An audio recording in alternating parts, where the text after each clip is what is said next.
Hi, my name is Dr. Renuka Dangre. I'm a mother, a doctor, a women's health educator, and I try to improve patient experience at Proactive for Her.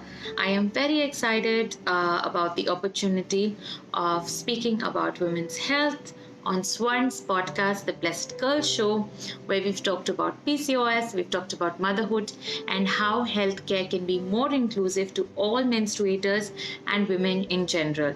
So I'm very excited for you to be able to listen to it.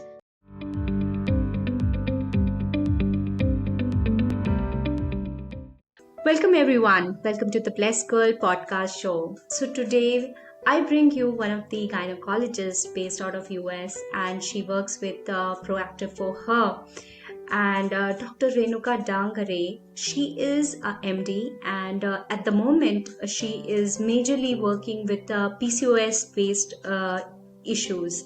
So I would request without further delay Dr. Renuka Dangare. Thank you so much for being here. Hi, Swan. I'm so glad to be a part of this. Thank you so much for amplifying the conversation on PCOS and amplifying the wonderful work that Proactive does that I'm proud to be a part of. Drove you to this whole journey, and what was your interest aspiration to make this happen? I come with a rich background in medicine in the sense that both my parents, a lot of my siblings, my family are gynecs. And we have our own hospital back in my hometown, Pune, for the past 40 years. So, whilst I was completing my MBBS in Pune, I had the opportunity to be part of a women's health setup even before I became a doctor, even before I could complete my medical school. And that opportunity allowed me to develop a perspective on women and their needs in sexual and reproductive health. And Hmm. after I did get my education, I gave all of my USMLE licensing exams based out of the US, and I did have some work experience here, which gave me a more holistic perspective in the sense of working in India told me what are the problems that women could have, and working Hmm. here allowed me to develop a more empathetic approach towards them, to frame my care plan better, and to involve patients in their healthcare and Hmm. fit into this like the perfect piece of a puzzle. Proactive actually started a year ago, and Hmm. our founders, Achita Jacob being a major founder, she started this with a vision to getting more women and access to non-judgmental, safe, private sexual and reproductive health care, which Hmm. we do feel that there is a lack of, especially for the younger demographic in India. And giving this Yeah. help on a virtual platform adds more to access. So that's the aim with which we started Proactive for Her. Proactive deals with all sorts of reproductive and sexual health complaints. For instance, Hmm. Dr. Taru Jindal, who leads our vaginismus program, or Yes. we have other care circles and support programs for menstruators who are struggling with PMS, PMDD. We have support programs for divorce groups. We do have teleconsultations for patients who are struggling with Hmm. menstrual irregularities or period pain, so on and so forth. And Yeah. the basic aim of starting all of this is to make non judgmental doctors available for whoever need it. Got it. Safe space for our female listeners or females, especially to able to reach out and to be able to really, if there is a concern, it can be taken up. It's Yeah, not like yeah, you can suffer in silence. yes. Right. So I would love to begin with what exactly is PCOS and how do you identify if you are in that situation? As in, you are a patient and you even don't know, right? That's Yeah, the yeah, early stages absolutely. of it. So, how can we begin with that? Absolutely. I'd love to speak to it. So, firstly, you want to know why talking about PCOS is so important, right? Talking about Hmm. PCOS is important because A, it is so common. Almost 1 in 5 urban women struggle with PCOS right now. Two, it's Mm-hmm. so easily just the advice around PCOS is so easily just put out there without even making an attempt to understand that PCOS is not a one size fits all thing. It's not boxes that you tick off. It can mean different things in different patients. So there is very Hmm. little understanding of what actually PCOS is or what PCOS solutions need to look like. And thirdly, Hmm. it's a syndrome. You are born with those genetics that bring you to PCOS, and that also makes you at a higher risk, that puts you at a higher risk for long term diseases such as diabetes or high blood pressure or increased weight or obesity and Hmm. more mental health issues, and also something called as the metabolic syndrome. So just given this, Hmm.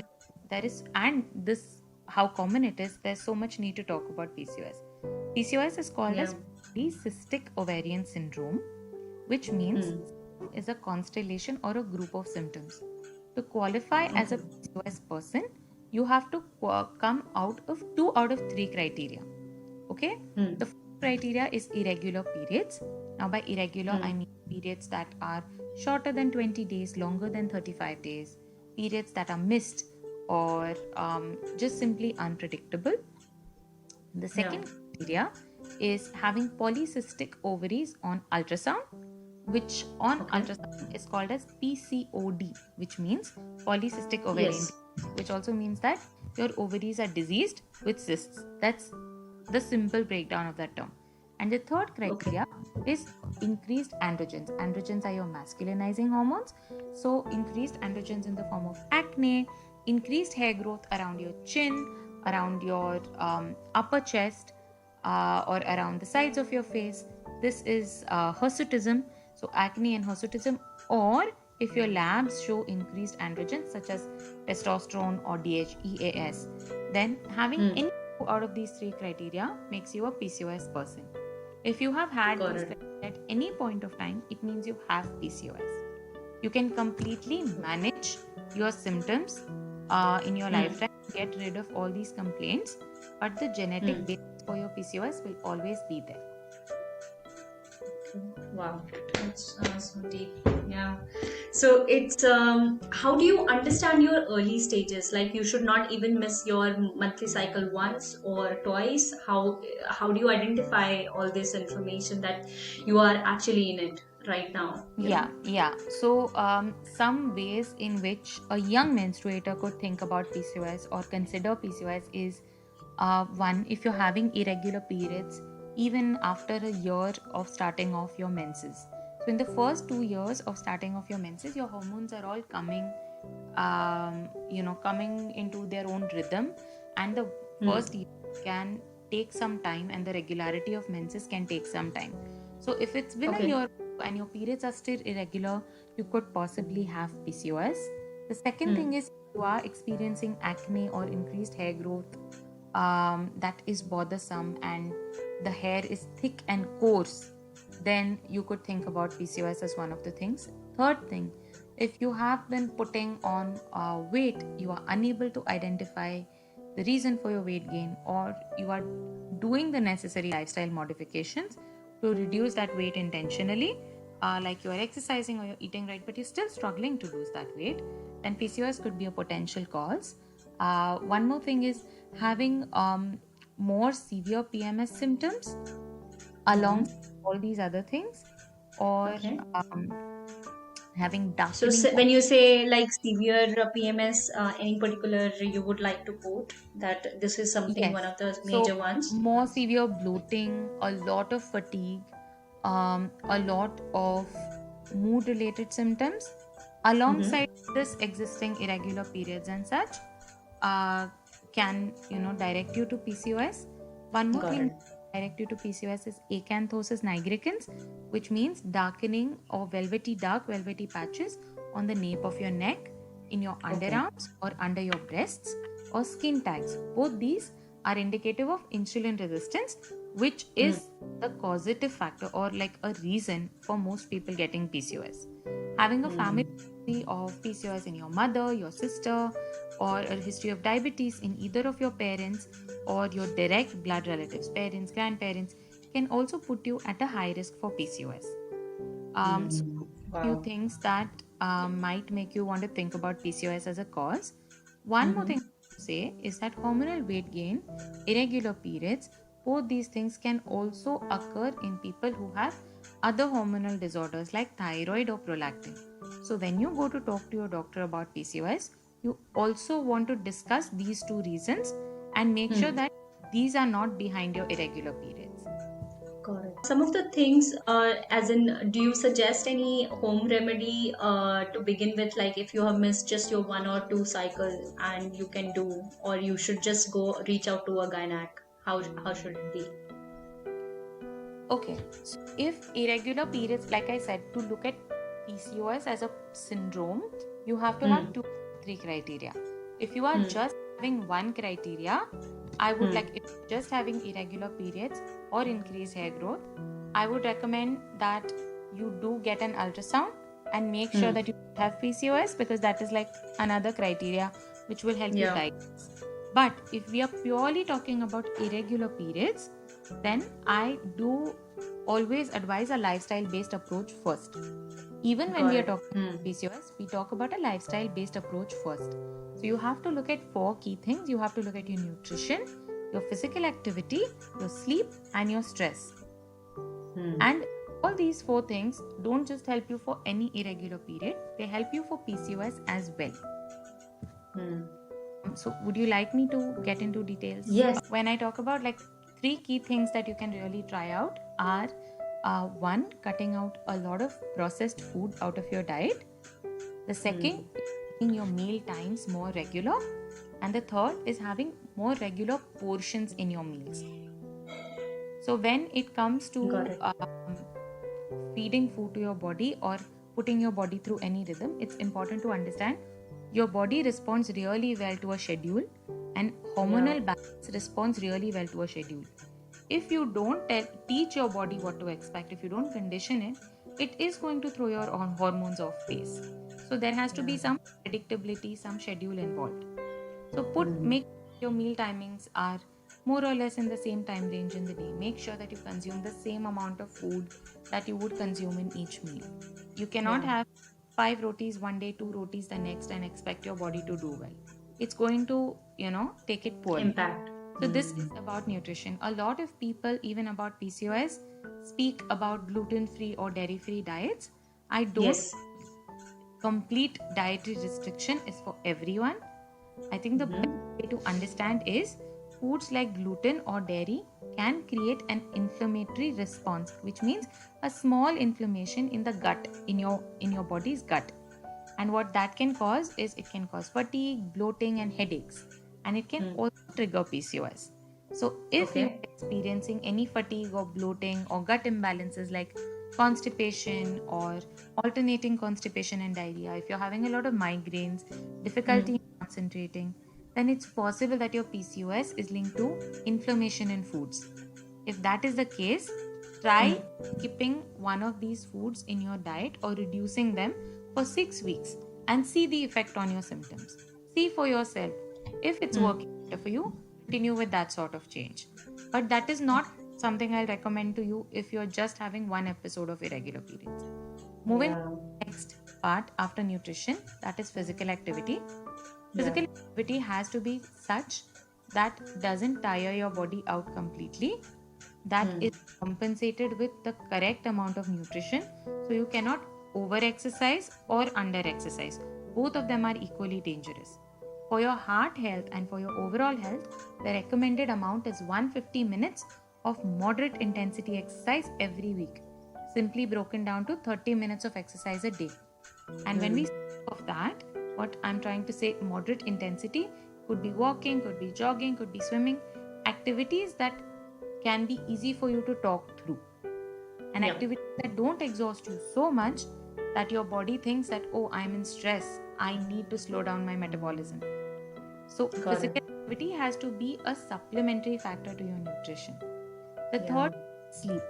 What a lot of people don't realize in sleep is that all your hormonal secretion happens in your deep sleep at night, particularly between 12 to 4 a.m. And the exposures that we're having plus stressful work hours all make sleeping in the natural circadian rhythm very difficult. So I always encourage anyone who is working with me for their symptoms to sleep between, say, 10 p.m. to 6 a.m. being the ideal one, at least close to 11 p.m. to 7 a.m. And if you're Yeah. not sleeping close to this time, try working to this time slowly backwards. Make sure that your body is getting sleep to as close to natural hours as possible. Sleep in a room Hmm. where you have exposure to natural light, so that Yeah. your body can naturally wake up in the morning, and that your melatonin hormone, in response to sunlight, it can lower itself. You wake up feeling naturally fresher. Hmm. Such tips are really useful in sleep. The last thing that you need to take care of is your stress. Hmm. Does increase your stress hormone, which is cortisol. Right now, it's really inevitable. The physical, the emotional, the caregiver stress and burnout that we are having, the work stress that we're having in delivering equally efficiently, despite COVID, despite caregiving for our family. All of that just increases your stress hormone, which is cortisol. Cortisol in all people can increase androgen and can shut off your body's ovulation. So, if I'm Okay. to tie up all of this, I'll just say one thing. Hmm. If you're not giving your body a nourishing, stable environment, it is going to perceive that it is in a state of fight or flight. And Hmm. when the body perceives like a threat to survival, like if you stop eating, if you've skipped too many meals, or if you're Yeah. running too much, the first thing that your body thinks is that, okay, right now it's not a safe place to reproduce, so let me do the first thing that's possible is shut off my ovulation. So, in response to stress, or in response to overexercise, or in response to sleep deprivation, your body first shuts off ovulation and you end up with irregular periods. Which is Got why it. it's very, very important to work on creating a balanced atmosphere for your body. And that's Yeah. going to be my advice for PCOS, non PCOS, anyone who's struggling with irregular periods right now. Yeah. There is a rise in number, or do you have a rise in clients at this moment while you are, home ridden too? Do you see that? um, Thankfully, I am very blessed to be in an atmosphere here where there aren't so many cases, so I can afford to step out a little bit, do like even usual tasks. But just speaking of India right now, yes, Hmm. we do have a PCOS support WhatsApp support community, which has around 200 members right now. It's a very recent community. It's free. It has Hmm. 200 members. We have seen the rise in participation and activity for two reasons. One, staying indoors or confined to themselves has made people more aware of their symptoms. Yeah. In which you could ordinarily consult a gynecologist, just walk into a clinic with ease. Right now, that is filled with a combination of doctors being overworking for COVID and being really occupied and prioritizing the emergency patients, and the fear that all of us have right now in going into a doctor's clinic. So, that Yeah. both things have led to an increase in PCOS persons reaching out or participating with us Hmm. or taking care from us. Yes, Yeah. Got it. definitely. And stress has thrown a lot of people's symptoms into a Hmm. frenzy. For PCOS also comes with a fair share of struggles to conceive in some people. Yeah. So that has pushed off infertility treatment plans also for some people. So it's been Hmm. a journey for most of them. Yeah. Yeah, got it. So, dealing with stress, I think there is a lot of what I understand is there is a lot of stress because of the marriage as well, which comes on the women's health, and that doesn't, that does not lead to a more of a healthy relationship on any aspect, maybe physical or emotionally as well. And I would love to know some of the the challenges, as in a person in that state, how proactive for her or you can be available for them in that sense, how they can be Got it. reached out. Got it. So I think the challenge for married women, in particular in India right now, or I wouldn't even say married, the challenge for women in relationships, in partnerships, whether it's a live-in partnership or whether it's a marriage, Yeah. it being balancing between household responsibilities, work, and prioritizing on self-care. And I Yeah. think that is where we come in, or that is where we could contribute best. um, One is that if this busy schedule has not allowed you to go to a clinic and seek out for any concerns in your health, whether it's your sexual health or your reproductive health, we could help you. So for instance, for sexual pain, we have a vaginismus program. If your marriage does need work with your partner, or if your relationship needs work with your partner, we have some amazing relationship counselors who do one-on-one sessions and help people navigate through this.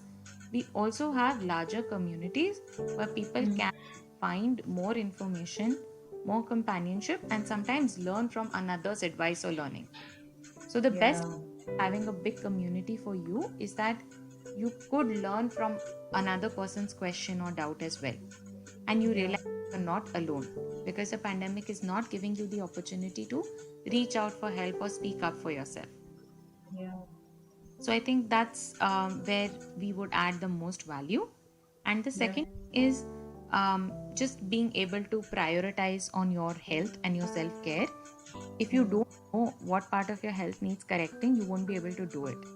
So just medicine platform or through a virtual health platform, you get the opportunity to connect with somebody who can tell you what is wrong, why it is wrong, what are your options in correcting it, and then helping you decide what to do. Our goal through Proactive is to help people take better healthcare decisions, not take decisions for you. And I think that shared decision making is what our biggest goal is through carrying out this endeavor. Alright, sure. So, so very bad experience, or they have been, something very serious, and now they are planning a further life ahead, and they are being authentic or vulnerable to their partner, and then something brings up, or it just comes to them. Got it. So in that angle, I was trying to understand that what could be for females that they need to protect their privacy as well, or respect their self-esteem, and should not harm the relationship also. How to handle that kind of a complex situation? Yeah. First thing first comes with finding a doctor. I think finding a gynecologist in this day and age is as challenging as finding a good partner sometimes. Find a doctor that respects your space and is non-judgmental to you, and find a doctor that you feel safe sharing and making healthcare decisions with. Make sure that your doctor understands that this is a shared or a collaborative relationship, and not a place where they tell you that this is to be done and expect you to blindly follow it. Having a doctor allows you to have a safe space to address your healthcare concerns. That's one thing. Secondly, if your partner is somebody who you are hesitant in bringing up these issues around, then seek mental health help to identify, one, how can you communicate with them, or two, if I don't want to communicate with this partner further, what is the safest way for me mentally, emotionally, physically, socially to get out of this relationship and find my own footing. The third is, in any consultations, the reason virtual consults are more safer is because they can be done in the privacy of your home. They can be done with lesser people involved, lesser people that your partner actually has a chance of going and speaking to. A lot of times doctors are family physicians or people that we have been consulting for many years. As a result, it's so difficult to reach such issues with them if additional family members are involved. So make sure you have your separate relationship with a doctor. In terms of safety netting, I would say have some loved ones that you can reach out to if you are in case of distress. And if it's in the concern of voicing sexual pleasure or discussing sexual pleasure, first work with your doctors to see what you can do by yourself. And if sexual experience is not improving after understanding your own needs, you have to communicate with your partner. If you feel like after communicating with the partner this is not something that works out for you, then you can work with providers to find an exit plan to that relationship too. Absolutely. So this is just like a very broad tip that I could take. Exactly. It considers But I think it can at least the whole idea is to reach out first. It's not about just sitting there in silence and because I'm a girl or because I'm a female, that kind of thinking should not stop you from all this. I think Absolutely. that's All what they are. all girls, all women are completely entitled to having a pleasurable sexual experience, a safe sexual experience, a painless experience, unless an unintentionally painful, painless experience. And Yeah, all everyone is entitled to having their own relationship with a doctor, a safe space for yourself. yeah, So exactly. just make sure that you get your space. Yeah, of course. And it is because you are educated or you're working, sometimes it creates a discord in the relationship, even if the relationship is very nice and you are actually affectionate to each other. But it brings a discord, and you are not able to sustain that relationship. And I think that brings us separation or divorce or anything for that matter. So, do you have anything for that kind of a consultation, or do you have anything kind of a advice, or what would you say for someone who is listening out there that is not ready to be a mother, or is not prepared in that sense, and they're all kind of on an edge, that, I mean, what should I be I doing? get I get this a lot, especially in terms of PCOS, and I get this because a lot of PCOS persons get to hear this from their doctors without even asking for it. That, oh, you need to have quick children quickly because you have PCOS, but Yeah, that's not how it works, right?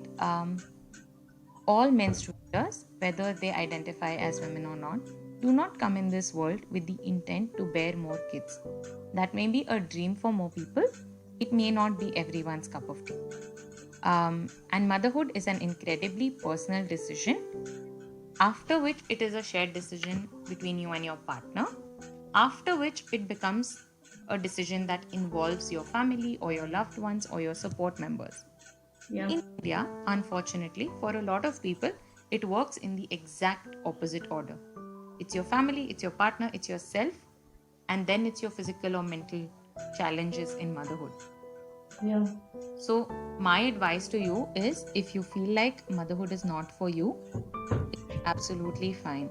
And that's great. It does not make you any less of a person, it does not make you any less of a woman, it does not make you any less of a menstruator. And you can be healthy and completely exist in great mental, physical, social, emotional, spiritual health without being a mother. So, that, like, I would just like to say that out very, very loudly. Secondly, if motherhood is something that you are contemplating, your physical body is going to undergo the most change in this entire process. These changes last for a lifetime. Approximately, mothers miss approximately 30% of their sleep in the first year following motherhood. And that is something you are going to deal with a lot. Because breastfeeding by nature is designed for the mother. So, yeah, in such scenarios, mothers end up having to make the largest physical contribution. So, this decision needs to be taken by yourself. The yeah, second is having a child is a partnered experience. And if yeah, motherhood is something that your partner wants you to consider for themselves, make sure that it's a partnership and equal shared responsibility between you and your partner. Literally leaving breastfeeding in the first 2 years, everything else can be done by both parents, and this is a big message for all Indian parents, that it's not the grandmother's responsibility to be the second parent. It is the father and the mother who have to be equally responsible in that decision of child raising. yeah, Your partner is absolutely. pushing you to have kids, and if having kids is something that you want as well, make sure that your partner is equally on board with all the responsibilities that it brings. Yeah, The absolutely. third thing is, That's a very as important a point. doctor, not pregnancy or childbirth may not come very easily to you. It may come Hmm. through a very treacherous journey of infertility. It may come through a very hard pregnancy. It may come through a very difficult childbirth. It may come through surrogacy. It may come through adoption. So, Yeah, be mentally prepared that if you're starting on this journey, there could be some unpleasant outcomes. While they are normally for most people, it may happen, and it's completely normal that you might encounter these steps in your journey. yeah, It's also completely normal that, yeah, sorry, it's also to be expected a little bit that there could hmm. financial implications. And this is something that couples need to discuss at length. That even conceiving or having or continuing a pregnancy may come with a lot of financial implication on you. And if you Yeah, partners are prepared to shell out that financial burden. So just totally. have these ideas. And thirdly, it comes with the baseline that when you are getting into a marriage or a partnership with an individual, have Hmm. this discussed beforehand, know each other's stance on motherhood or having a child and raising it. This will really Yeah. help avoid any miscommunication or misunderstandings going forward. Have these Yeah. honest conversations right at the beginning of your relationship. How should you be approaching? How should you be taking care of yourself? How should you be taking care of the baby? There are so many things right now going, and what would you say about that? I would say, firstly, congratulations that you have decided to try and pick up motherhood in this trying time. You are brave and you are fabulous. And 100% right now, also, you are doing a great job with motherhood, no matter what 50 ladies around you tell you. Second, I would say is really be mindful of your mental health at this time. Your stress can have a negative impact on yourself and your baby, and you are equally important. So, if you're having Yeah. anxiety or depression in your pregnancy or after your pregnancy, which is fairly common and does happen to you because of your hormones, get help. Make sure you're mentally healthy and you are calm when it comes to taking care of yourself and your baby.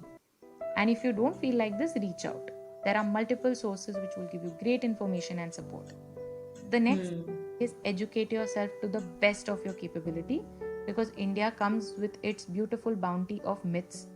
Not just India, like any large families, any culture comes with its own share of myths. Yeah. And make sure that you are educated enough to be able to bust these myths. Yeah. So some one of the Um, major myth you say that very often you will come from someone as Indian or from India. You would say it's a um, myth. I don't think I don't know if it exists outside India, because largely my culture and exposure has been Indian.